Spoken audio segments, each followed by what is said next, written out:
Welcome to the 8th episode of the Euromines podcast. Today we will talk about electricity production, electrification of mining, electricity needs for the mining industry, and the raw material needs for electrification production. So it is somehow a closed circle, a hand and egg situation. We need electricity production needs our raw materials.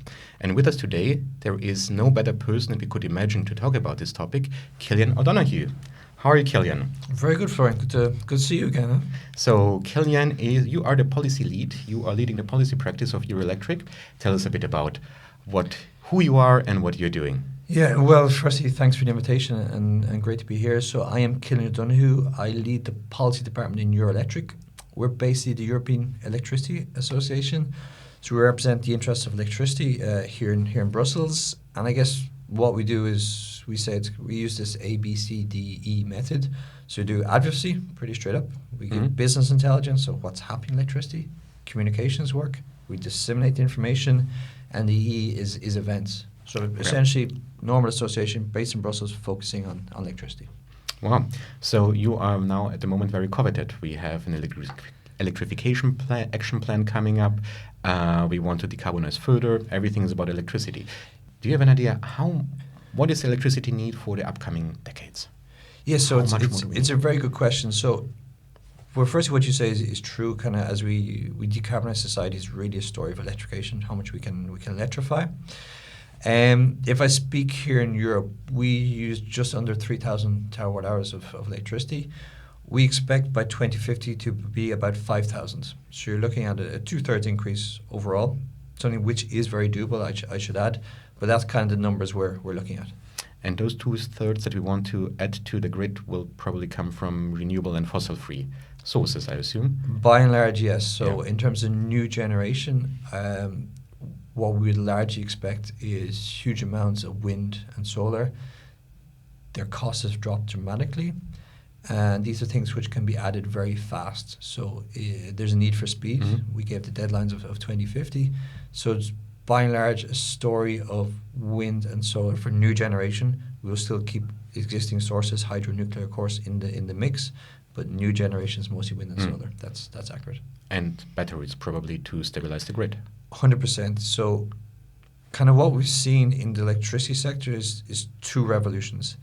The first is the dramatic costs of wind, but particularly solar. So I think it's like an 89% drop in the past 15 years. Phenomenal.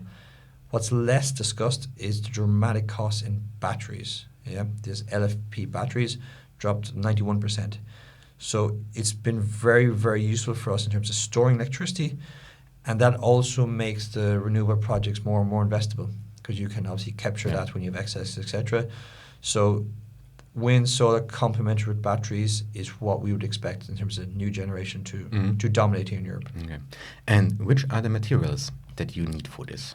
Okay, so as we electrify society, big picture, as we electrify society, we go from kind of a fossil fuel intensive economy to a more raw materials intensive economy. I think that's very clear, and people are starting to understand that. We see a much bigger focus on critical raw materials. Even if we take, for example, the IEA, International Energy Agency, it's interesting how the focus is shifted, and every year there comes this critical raw materials technology report, which we all read, and it's understood that we're going to need more of these raw materials to transition. So if we break it down, so your obvious ones are your aluminium and steel. These are we use these for turbines, etc. We expect a dramatic increase in copper. Copper, as you know, is extremely conductive, and in terms of the grids which we need to build, and we can discuss that in more detail later, we expect a lot of copper to be added. Silver is more conductive, but it's quite precious metal, so we'd rather put copper in these wires. Then if you go to the batteries, I mentioned earlier LFP, so you're looking at lithium, you're looking at nickel, you're looking at cobalt, manganese as well. So they're kind of core ones where we see dramatic increase. Lithium in particular, I think the demand will increase probably 12 times from now to 2050. There's all these precious metals, particularly what we use for magnets, etc. They're less well understood. People don't know all the details of them, but we also expect the demand for these precious metals to increase dramatically, rare earths, etc. And of all of those, we always face also discussion about substitution. Yeah. Which ones would be, or where you would say those are irreplaceable? So I think lithium and copper are the two things where we see it. Obviously, copper, you can replace it with aluminium, but it doesn't have the same conductivity properties. So when you're building grids, it's always what percentage you use copper, what percentage you use aluminium. But I think we're just going to need a lot more copper, and we probably need to speed up in the permitting of the mining and do that. And the second thing is lithium is very important, and people understand that. Cobalt is much more concentrated. It's it's based, most of the mining comes from Congo, dramatic share, one large mine, but it's very, very substitutable. If that wasn't the case, it would be a big security supply risk, but we do see cobalt as being substitutable. So why it's very concentrated, the fact you can substitute it means it's less a risk to be honest. So, and regarding supply chain risks, where do you see where the main choke points? So we saw a rare earth crisis, permanent magnets, and then export licenses from China. Have you, from your industry, were there any reverberation on this one? Yeah, so I think when we speak of these things, it's always important to differentiate between the critical raw materials and then the more baseline kind of manufacturing. And when we speak of critical raw materials, we're seeing some some stories emerge in terms of choke points, etc., from China, and some of that is concerning. These things do take time as well. And what we're kind of saying, and to some extent, it's a little bit beyond our pay grade in terms of how you design this optimal industry strategy. But we're saying we know the way we're going. We're electrifying society. We're going to increase demand dramatically for these metals. It's not healthy, not the mining, but the refining and processing, if it's very much concentrated by one large player. And we don't want to overexpose ourselves with certain risks. So that's the kind of brief, and we think it's important that policymakers take that into consideration and react. And to be fair, we do see big changes. Obviously in the US, they had the Inflation Reduction Act, which kind of is about pushing more homegrown manufacturing of the things which we know you will need now. And in Europe, as I said before, we have the Critical Raw Material Act, and then you have the Net Zero Industry Act. There's also new legislation on the way, which will further strengthen these. So I think policymakers understand it, and now it's about trying to get where we want to go. And there's going to be, I would say, on the way, there's going to be some setbacks. So diversification is your strategy to go, essentially. Yes, I think so. I think it's a combination of things. I think you need to, firstly, you need to optimize recycling. I think we already know that. I think, the first thing you need to do is diversify. And that's the same for every material. Even fossil fuels, obviously, famously Churchill said, energy security lies in diversity and diversity alone. That applies for fossil fuels, but it also applies for critical raw materials. Second thing is also you need to maximize your recycling potential. And probably third thing is you need to develop real trade partnerships with countries which have these critical raw materials, and a real trade partnership. So that's the basis of a strategy. Obviously, the devil is in the detail. You have to look at where these things are located. So lithium is mostly South America, China, but we also have some in Europe as well. So that's what we're saying, strategy. And there's also a bigger discussion in Europe to what extent we want to mine here when we have the materials. I mentioned lithium before. We know it's going to be a core component which we need going forward. I think there's lithium mines in Portugal, in Czech Republic, Serbia as well. In Germany. Germany as well. And it's a discussion we probably need to have as Europe. Is this something citizens can accept? How can we make it happen? If so, how can we speed up the times? That's kind of discussions we need to have as society. We're where we need to get everybody on board for this, but that's kind of what we're looking at. So you also used to work for the metals industry in your previous life, right? Yes. So I work for electricity now, but for 5 years I worked for Eurometaux, who are producers of non-ferrous metals, but also represent mining. So I've looked at this debate from both sides. So how do you think the debate has shifted? So I remember when I started out here, everything was about we need to have more renewable capacity on the grid. Then the debate, my opinion, please confirm, it went to we need to have the raw material production facility now, and now it's really moving into an industrial strategy. What is your take on this?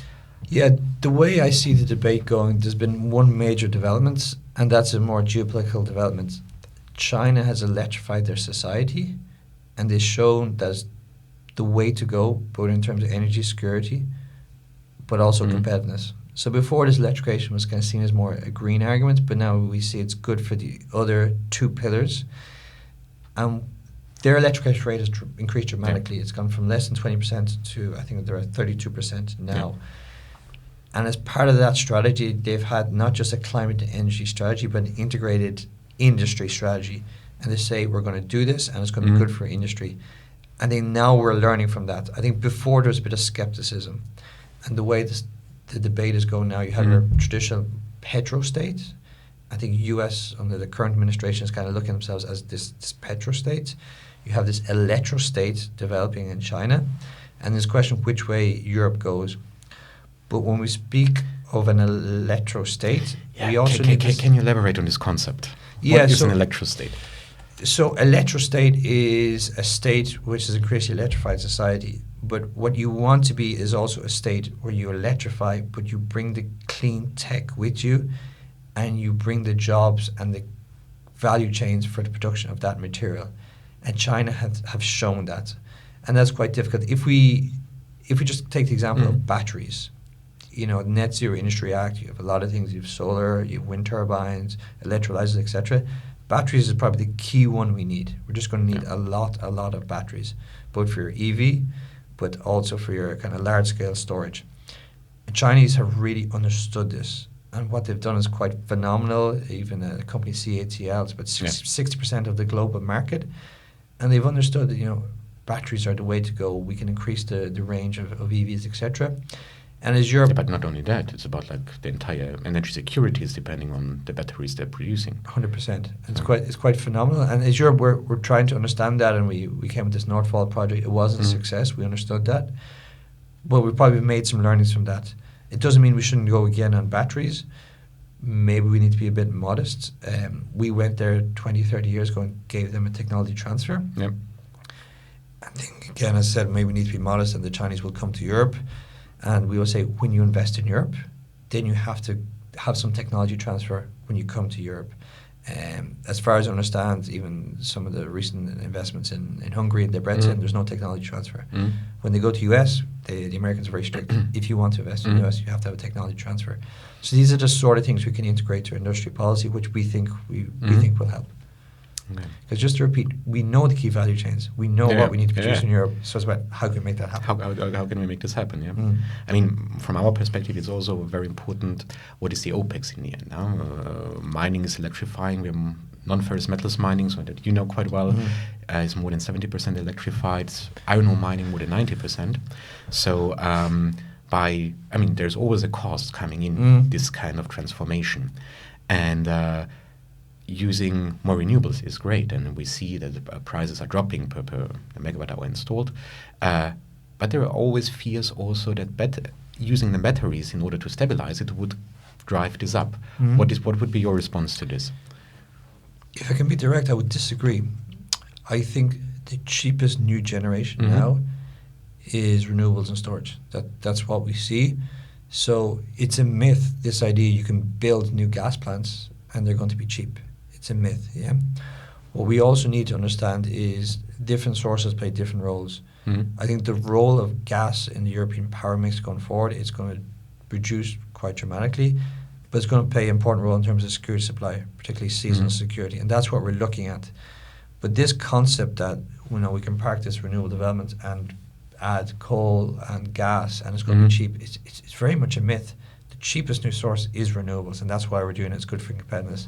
So I think some people are a bit backward looking how they see it. And also another thing I would add is we're never going to be able to compete with the Americans on gas prices. Their gas prices are 4 to 5 times cheaper. So if we're developing an industry strategy predicated on the understanding that we're going to compete on the price of gas, we're going to lose. What we can do is try and compete on electricity. And in some parts of Europe, not all of Europe, we have very competitive prices, cheaper in the US. That's not everywhere in Europe. We need to develop the internal energy market better, all that sort of stuff we're aware. But that is probably where we should try and compete rather than on fossil fuels. What do you think are the raw material needs to get all of this battery capacity on the grid, to stabilize it, the grid expansion, and to make the internal energy market work? Do you have an idea as Eurelectric? So raw material needs, we always refer to this IEA critical raw materials report. So if I take copper is going to double from now to 2040. Yeah. The mines are there. Obviously, the concentrate is not as good as it was before. I think originally it was 6% you were getting, now it's 0.2. But what we see is it's a bit like the oil sector. We just get more and more innovative and technology improves. Lithium, it's probably a 12 times increase, and then you have to go through each one. You go cobalt, you go manganese, nickel is actually not spoken about that much, but it's quite a dramatic increase. And then some of the rare earths, it's also very dramatic, the numbers we see. But again, you also have to look at these things are quite substitutable, and then when the price goes a certain level, then you switch, etc. It's like this copper aluminium substitutability. Yeah. So it's hard to be very precise. What we generally do, though, is reference the IEA report a lot. They have 20 critical materials, and they look at the demands, the concentration. That's kind of how we get a bit of feel for what we're looking at. Do you think there's also a certain risk if there's suddenly a chemistry change in all of this? Of course. NMC to LFP, I mean, that was a huge revolution in the entire sector, no? Yeah, 100%. There's a risk, but that's good. We are pushing out innovation, and we should be open to that. You know, what we've seen in batteries is phenomenal. I repeat, it's a major revolution. You know, sodium ion battery, I'm not a battery chemist, but if this technology this is so available, it's so omnipresent, then we would have everything here in Europe, huh? 100%, yeah. 100%. So that's a good thing, and we should always focus on research and innovation. And as you said, China is ahead of us in LFP batteries. What CATL are doing is quite phenomenal, and I said that was 6% of the market, and they've only really gone into this area in 2011. But that doesn't mean that another battery chemistry is not going to come along and take over, and that is a good thing. That is a change, and that's the development, and that's what we want. It's the same in electricity sector.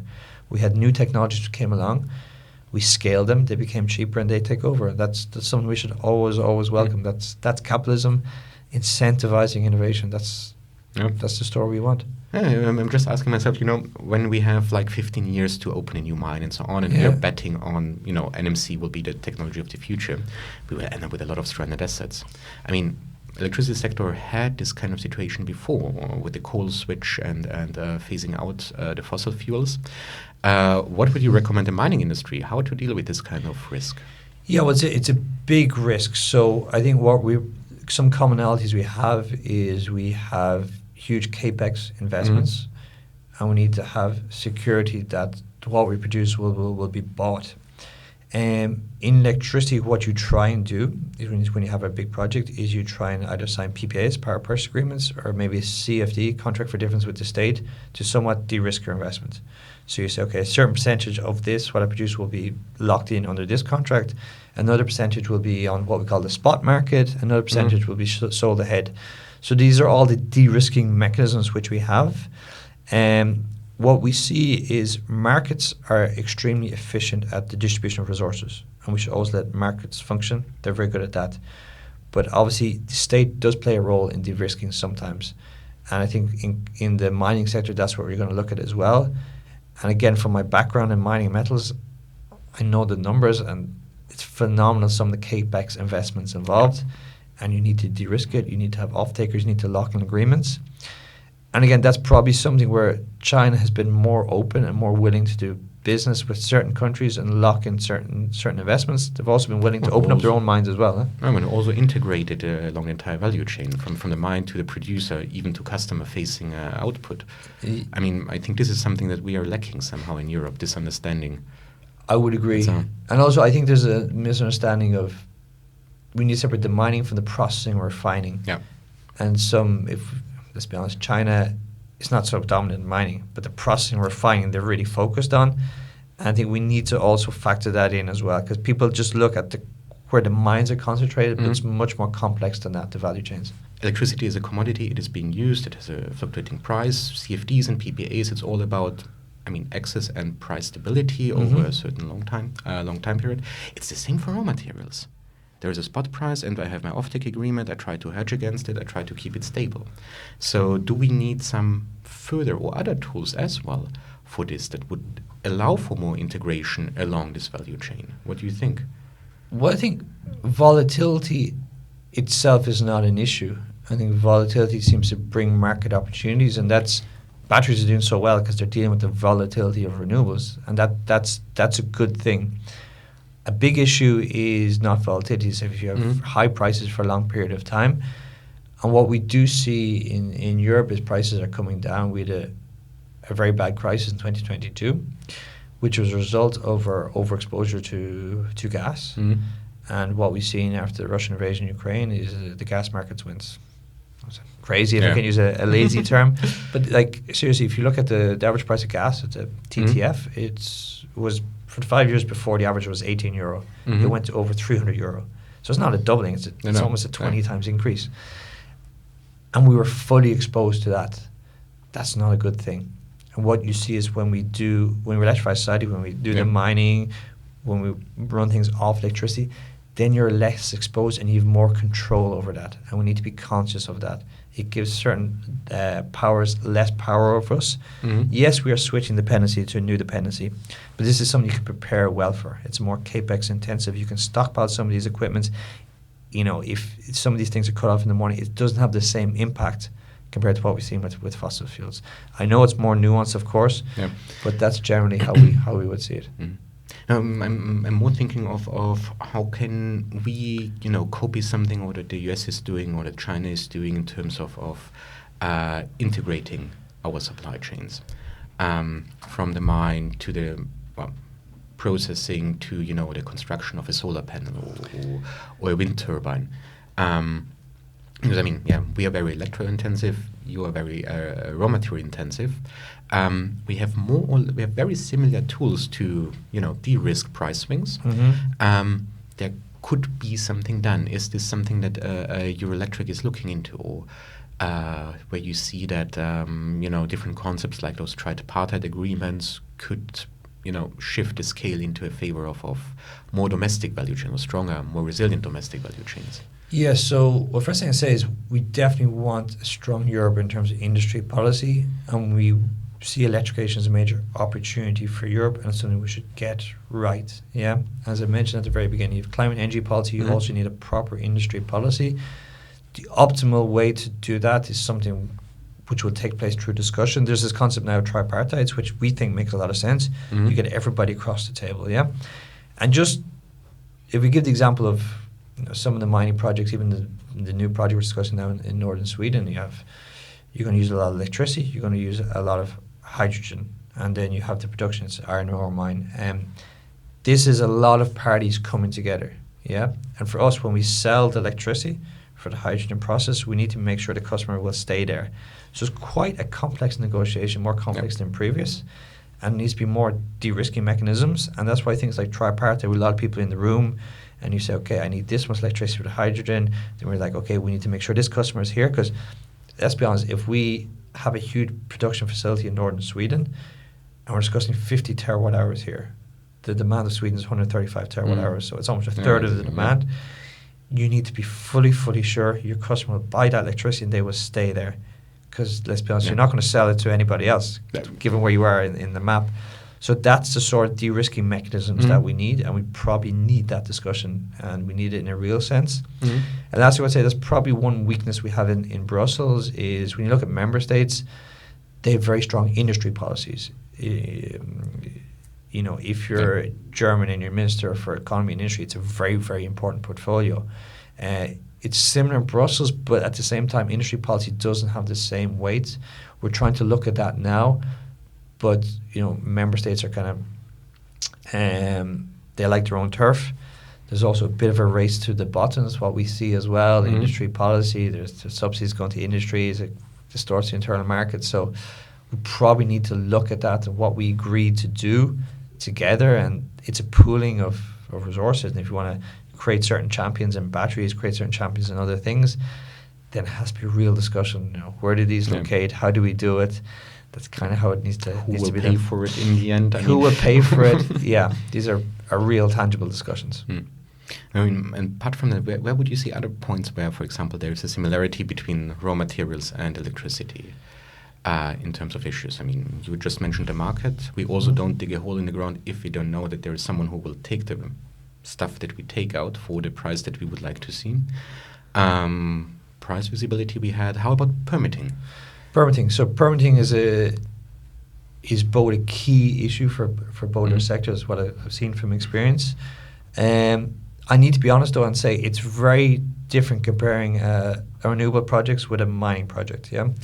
So after the Russian invasion of Ukraine, we had this thing called the Repower EU strategy, where we said we're going to get rid of imported fossil fuel with clean electrification, and that the best way to do that was the speed of permitting. So you limit it to between 12. Yeah, you got the go-to zones. So go-to accelerated areas. So in these go-to accelerated areas. How do they work? Yeah, so simple terms, you identify these go-to accelerated areas, and in these places, it shouldn't take more than 2 years to get the permitting. So it's supposed to be 12 months, but max 2 years. And that means you apply, and it's seen as in the greater good for society. So unless you have a really, really good reason to hold the project, it generally goes ahead in these accelerated areas. That makes a massive difference. We can build these things very fast, about 18 months. It's the permitting is taking 12 years sometimes. So that makes a huge difference, because you can front load electrification by building out this wind and solar and building out very fast. How's your experience with that? Have you seen member states moving in this direction? Because in the end, they need to zone this out, no? Yes. So at European level, we like the legislation a lot. We think it's very well drafted. Now it's on member states to implement it correctly, and we're having quite big issues there with member states, and that's where we're asking the Commission to put pressure on member states to make sure this is properly implemented. So that's kind of our ask, but I'm based here in Brussels, and I would say the European legislation is very good. We just need to ensure that it's implemented properly in member state. There's been some assessments, and that's not the case. It's actually quite bad. If I go to mining, I think we would agree we need to speed up mining. When I was in the sector, I think copper mine was average 17 years between. Something like that. Still, okay, so 17 is quite a long time. Yeah. So I said we need to double the amount of copper in the system from now to 2040, yeah? So if you have to wait 17 years to get it, it's going to be quite tricky. So that's something we should look at. But obviously the risks and there's the environmental considerations are very, very different. So, if my house is close to a wind turbine versus close to a mine, it's a different consideration, let's be honest. So we need to speed up the permitting, but I can understand that process is going to take more time. So they are different in that sense. There's no doubt. So when we look at electricity and the raw material sectors, how would you dissolve this kind of hand-in-hand situation? Getting raw materials for electricity production and producing electricity for and producing electricity for raw materials production. Where do you think? I mean, how can we move this entire cycle to a clean and green and renewable base on both ends? Yeah. Well, I think first thing we need as a society is probably a better understanding of where things come from. I think we're moving away from that. It's similar with food. My kids, I'm not so sure they understood, the beef comes from a cow, etc. I think we've moved away a bit from that. And essentially, everything we use in society, we either grow or we mine, if you really break it down. I'm a big fan of Ed Conway. He wrote this book about the kind of 6 key materials. I think he just explains very well how these 6 materials, I forget them off my head, it was salt, it was lithium, it was copper, it was oil. Steel, yeah. So, and that just shows people need to understand the benefits of these things. And it's so distant from you, that's kind of not the case. So I think it's good to educate people, and particularly kids in school, okay, why these things are important, where stuff comes from. So that's the first thing. And then I think with regards our sectors, I think there needs to be close cooperation and an integrated climate, energy, and industry strategy in terms of how we do it. And it's good to have our CEOs and our people around the table discussing how we make this happen as Europe. Because I said earlier, we know the way to go. We just need to do it together. Now somehow bring it together. But how can we get like a value sharing of the value of renewable electricity versus the value of responsible materials? Yeah. So if it's speaking of mutual dependency, for sure. So you need our product, electricity, to make what you do. And you're going to need it in much, much greater numbers going forward. As I mentioned before, this LKAB mine in Kiruna, which is a very nice place, by the way, is 50 terawatt hours of electricity. It's a major amount of electricity. From our side, we're going to need your products to electrify society, and that's where we need to work together to make it happen. Excellent. Thank you, Cillian. Thank you for coming here. Thank you for telling us more about your sector and how can we work together. I'm looking forward in the coming years and everything that's coming out, Electrification Action Plan, the Grids Package, Resource EU, to find synergies with your sector and to make this transition somehow work for Europe. Pleasure. And I would just say from our side, as Eurelectric, we're very keen to work together with both the mining sector and energy-intensive sector. They're very important customers of ours, and we see your need to have low electricity prices. You see our need to have your commodity. I think this is very important. We work together going forward. We're getting there. Thank you. Thank you very much. Good. Cheers.